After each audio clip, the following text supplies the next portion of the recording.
S'han acabat les falles. I continuem parlant de festes. En aquesta ocasió d'unes festes de ben a prop. Les festes de moros i cristians. Al igual que el tema anterior.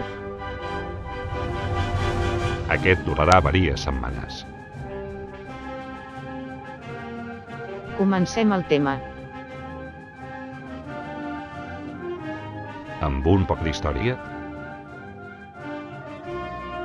Les festes de moros i cristians tenen el seu origen en la batalla del Col produïda en 1276 que va enfrontar a les tropes benimerines comandades pel cabdill Alasrac amb les tropes cristianes. Els habitants del Col cristians van ser ajudats per, aproximadament, 200 cavallers que es van desplaçar al Col des de distintes comarques. Segons la tradició, aquesta batalla es va produir el 23 d'abril de 1276, dia de Sant Jordi, i en el moment clau de la batalla va aparèixer la figura d'aquests homelloms d'un cavall sobre les muralles de la ciutat, decidint el resultat de la batalla a favor del bàndol cristià.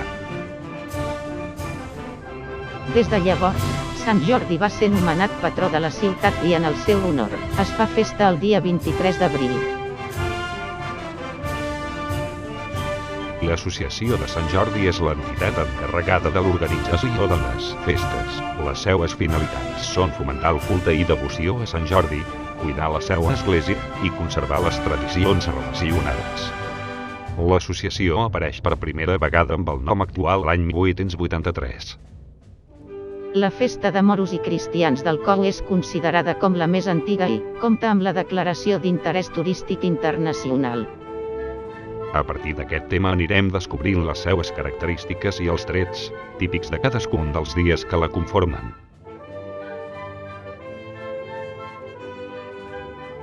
I ara un xicotet vídeo.